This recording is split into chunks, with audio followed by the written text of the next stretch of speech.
What we want to show you now is a demonstration of how an entrance mat and a finishing mat work to stop soil and water from entering a building.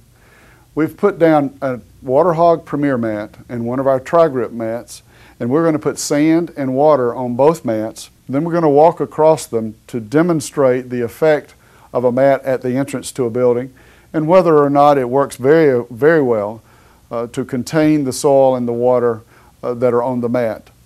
First of all, I'll put some sand on both mats.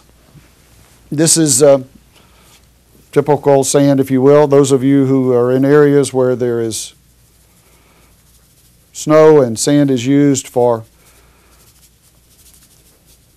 traction will find this to be fairly representative of what you see on a normal winter day. One of the things you'll notice that there's a difference in where the sand goes on these two mats due to the construction. The sand tends to lay more on the surface of the finishing mat, and in a normal usage, what you'd really want is to have an entrance mat followed by a finishing mat. So there's the sand. Now what I have here is a pitcher that has 2 cups of water, and I'm going to put the water on the mat. 2 cups.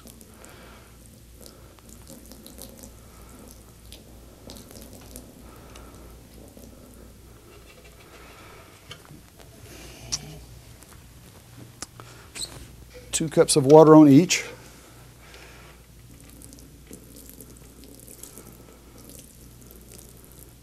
I think right away you can see pretty clearly that there's a difference in the way the mats react to the water as well as to the sand. And now what we're going to do is have people walk across this and just observe what happens to the sand as the traffic goes across it.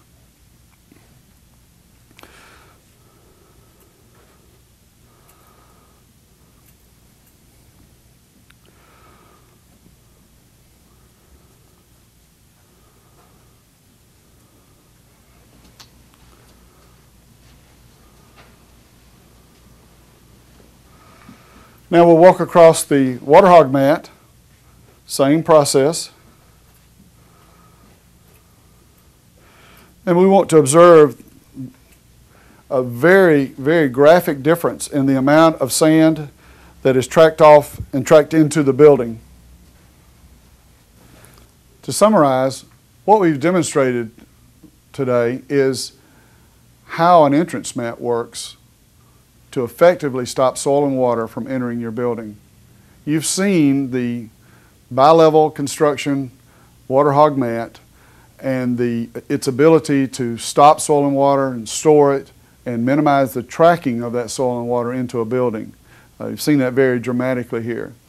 One of the things you may not have noticed that in today's environment, very few people really wipe their feet when entering a building. It's something that we've, if you will, lost sight of, and so what we have to do is come up with ways that we can actually effectively wipe their feet as they enter our buildings.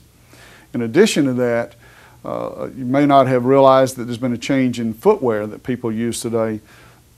Probably the majority of the shoes that are worn today have some sort of traction or some sort of tread that is either because of styling or because they want the traction that comes from that. So there's more dirt being brought into the building, and the more effective the mat can be, the better off you're going to be in terms of what you have to clean up at a fairly high cost, getting it out of the building once it gets in.